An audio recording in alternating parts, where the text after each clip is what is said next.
Good morning. അപ്പോൾ നമ്മുടെ ഇന്നത്തെ റെസിപ്പി എന്ന് പറയുന്നത് കാണുമ്പോൾ തന്നെ നിങ്ങൾക്ക് മനസ്സിലായാലും ഒരു പുട്ടിൻ്റെ റെസിപ്പിയാണെന്നുള്ളത്. വളരെ ഈസി ആയിട്ടുള്ള, ടേസ്റ്റി ആയിട്ടുള്ള, അതുപോലെ തന്നെ നല്ല ഹെൽത്തി ആയിട്ടുള്ള റെസിപ്പിയാണ് നമ്മുടെ അവൽ പുട്ട്. അവൽ പുട്ടും ചെറുപയർ കറിയാണ്. അപ്പോൾ ചെറുപയർ കറിയുടെ റെസിപ്പി ഞാൻ കാണിക്കുന്നില്ല, അത് പലർക്കും അറിയാവുന്ന റെസിപ്പിയാണ്. അവൽ പുട്ടിൻ്റെ റെസിപ്പിയാണ് നമ്മളിന്ന് ഷെയർ ചെയ്യുന്നത്. അപ്പോൾ ഈ ഒരു ഹെൽത്തി ആയിട്ടുള്ള അതുപോലെ ടേസ്റ്റി ആയിട്ടുള്ള അവൽ പുട്ടിൻ്റെ റെസിപ്പി എങ്ങനെയാണെന്ന് നമുക്ക് നോക്കാം. നമുക്ക് നമ്മുടെ ഇൻഗ്രീഡിയൻസ് നോക്കാം. നമ്മളിപ്പോൾ 1.5 കപ്പ് അവലെടുത്തിട്ടുണ്ട്. ഇത് വൈറ്റ് അവലും ചെയ്യാം, മട്ട അവലും ചെയ്യാം. മട്ട അവല് ചെയ്യുമ്പോൾ നമ്മുടെ പുട്ടിൻ്റെ കളറ് കുറച്ച് ആ ഒരു മട്ട അരിയുടെ പുട്ടിൻ്റെ കളറിലിരിക്കും എന്ന് മാത്രമേ ഉള്ളൂ. വൈറ്റ് അവല് ചെയ്യുകയാണെങ്കിൽ പ്യുവർ വൈറ്റ് ആയിട്ടിരിക്കും. പിന്നെ നമുക്ക് വേണ്ടത് തേങ്ങയും ഉപ്പും വെള്ളവുമാണ്. അപ്പോൾ ഞാൻ 1 കപ്പ് തേങ്ങ എടുത്തിട്ടുണ്ട്. നിങ്ങൾക്ക് ഇത്രയും തേങ്ങ വേണ്ടാന്നുണ്ടെങ്കിൽ ഒരു 1/2 കപ്പ് തേങ്ങ എടുത്താലും മതി. പക്ഷേ കൂടുതൽ തേങ്ങ ചേർക്കുമ്പോൾ പുട്ടിന് കൂടുതൽ ടേസ്റ്റ് ഉണ്ടാവും.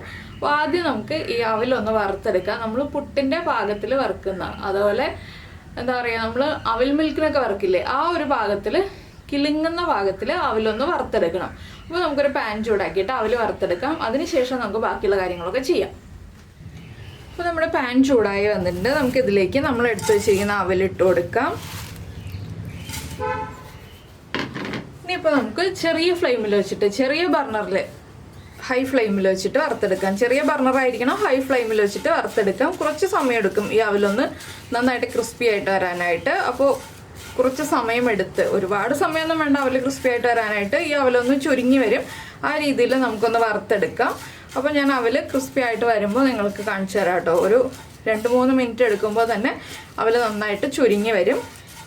അപ്പോൾ ഈ അവലിൻ്റെ സൗണ്ട് ഉണ്ടല്ലോ, ഈ സൗണ്ട് ആയിരിക്കില്ല കേട്ടോ. കുറച്ച് കഴിയുമ്പോൾ കുറച്ച് ഒരു കിലുങ്ങുന്ന സൗണ്ട് വരും. കിലുങ്ങുന്ന സൗണ്ട് എന്ന് വെച്ചാൽ നമ്മുടെ പാദസരം കിലുങ്ങുന്ന പോലെ ഒന്നല്ല, അല്ലാതെ കിലുങ്ങുന്ന സൗണ്ട് വരും. അത് ഇപ്പോൾ നമ്മളിങ്ങനെ അവൽ പിടിക്കുകയാണെങ്കിൽ പൊടിഞ്ഞ് കിട്ടില്ല. നമ്മൾ വറുത്ത് കഴിയുമ്പോൾ അവൽ നന്നായിട്ട് പൊടിഞ്ഞ് കിട്ടും. ആ പാകത്തിൽ നമ്മൾ വറുത്തെടുക്കണം. അപ്പോൾ ഞാനിത് വറുത്ത് കഴിഞ്ഞിട്ട് കാണിച്ചു തരാം.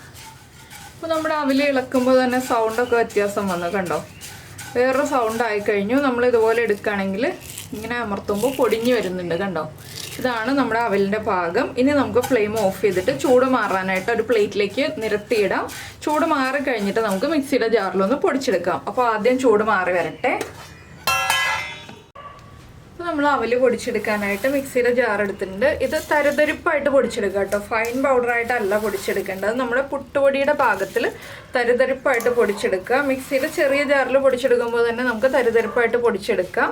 അപ്പോൾ ഞാനിത് പൊടിച്ചെടുത്തിട്ട് കാണിച്ചു തരാം ഏതാണ് നമ്മുടെ അവല് പൊടിച്ചെടുത്ത പാകം എന്നുള്ളത്. അപ്പോൾ ഇതാ ഞാൻ നമ്മുടെ അവല് പൊടിച്ചെടുത്തിട്ടുണ്ട്. ഇത് കണ്ടോ, നമ്മളിങ്ങനെ കയ്യിലെടുക്കുമ്പോൾ ഒരു തരിതരിപ്പുണ്ടാവും. നമുക്കിതുപോലെ ഇങ്ങനെ ഒരു തരികൾ ഫീൽ ചെയ്യാൻ പറ്റും. റവയേക്കാൾ കുറഞ്ഞ തരി, അതാണ് നമുക്ക് ഫീൽ ചെയ്യാൻ പറ്റുക. ഈ ഒരു പാകത്തിലാണ് നമ്മൾ പൊടിച്ചെടുക്കേണ്ടത്. ഇനി നമുക്കിത് പുട്ടിൻ്റെ പാകത്തിൽ നനച്ചെടുക്കാം. ഉപ്പും വെള്ളവും ചേർത്ത് നമ്മൾ സാധാരണ പുട്ടിനെ നനയ്ക്കുന്ന പോലെ തന്നെ നനച്ചെടുക്കാം.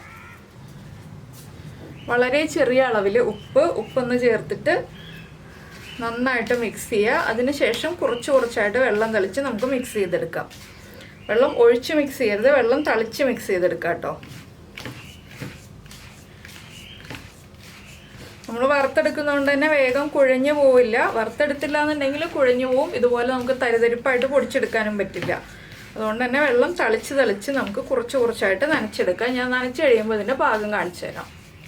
അപ്പോൾ നമ്മളിത് ആ പുട്ടുപൊടി കറക്റ്റ് പാകത്തിൽ നനച്ചെടുത്തിട്ടുണ്ട്. നമ്മളിങ്ങനെ പിടിക്കുമ്പോൾ പിടിക്കാൻ കിട്ടണം, അതാണ് നമ്മുടെ പുട്ടുപൊടിയുടെ നനവിൻ്റെ പാകം. ഇനിയിപ്പോൾ നമുക്കിതിലേക്ക് തേങ്ങയിട്ട് മിക്സ് ചെയ്യാം. നിങ്ങൾക്ക് ഇഷ്ടമാണെങ്കിൽ മാത്രം തേങ്ങയിട്ട് മിക്സ് ചെയ്യാം കേട്ടോ. തേങ്ങയിട്ട് മിക്സ് ചെയ്താലാണ് നമ്മുടെ പുട്ടിന് കൂടുതൽ ടേസ്റ്റ് കിട്ടുക. ഇഷ്ടമില്ലെങ്കിൽ തേങ്ങയിട്ട് മിക്സ് ചെയ്യണമെന്നില്ല.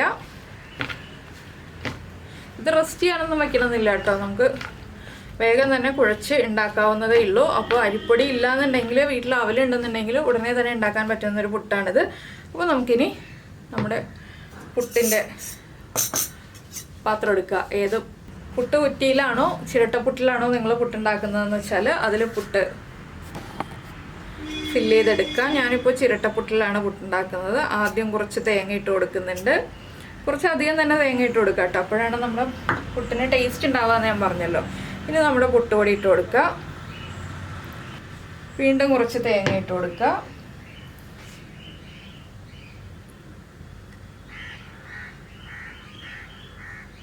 2 ലെയർ തേങ്ങയും 2 ലെയർ പുട്ടുപൊടിയൊക്കെ ഇട്ടാലാണ് നമ്മുടെ ചിരട്ടപ്പുട്ടിന് നല്ലൊരു ടേസ്റ്റ് ഉണ്ടാവുക.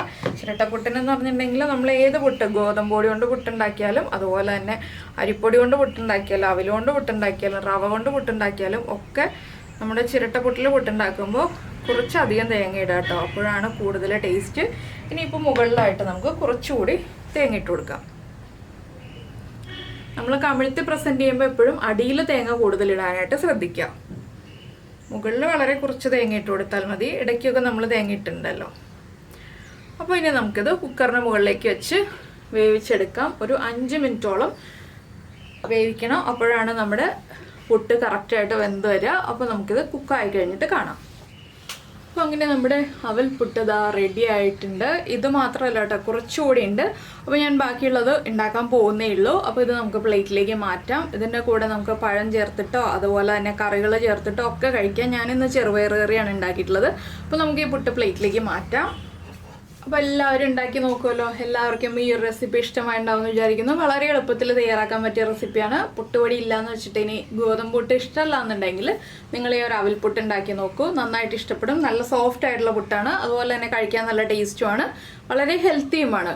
ഫൈബർ റിച്ച് ആയിട്ടുള്ളൊരു പുട്ടല്ലേ. അപ്പോൾ എല്ലാവർക്കും ഇഷ്ടമായിട്ടുണ്ടാവുമെന്ന് വിചാരിക്കുന്നു. അപ്പോൾ നമ്മുടെ ചാനൽ ആദ്യമായിട്ടാണ് കാണുന്നതെങ്കിൽ ഉറപ്പായിട്ടും ഒന്ന് സബ്സ്ക്രൈബ് ചെയ്ത് സപ്പോർട്ട് ചെയ്യണേ. സബ്സ്ക്രൈബ് ചെയ്യുന്നതിന് ഈ വീഡിയോയുടെ താഴെയുള്ള റെഡ് സബ്സ്ക്രൈബ് ബട്ടൺ ഒന്ന് ക്ലിക്ക് ചെയ്യുക. അതിൻ്റെ റൈറ്റ് സൈഡിലുള്ള ബെല്ലൈക്കണും ക്ലിക്ക് ചെയ്യുക. അപ്പോൾ ഓളെന്ന് പറഞ്ഞിട്ടൊരു ഓപ്ഷൻ കാണാം. ആ ഓളും കൂടി പ്രസ് ചെയ്തിട്ടുണ്ടെങ്കിൽ ഞാൻ എപ്പോഴും വീഡിയോ അപ്ലോഡ് ചെയ്യുമ്പോൾ നിങ്ങൾക്ക് നോട്ടിഫിക്കേഷൻ വരും. അപ്പോൾ കമൻറ്റ് ചെയ്യാനും ലൈക്ക് ചെയ്യാനൊന്നും മറന്നു പോയില്ലല്ലോ. നമുക്ക് നമ്മുടെ അടുത്ത റെസിപ്പിയുമായിട്ട് വീണ്ടും കാണാം.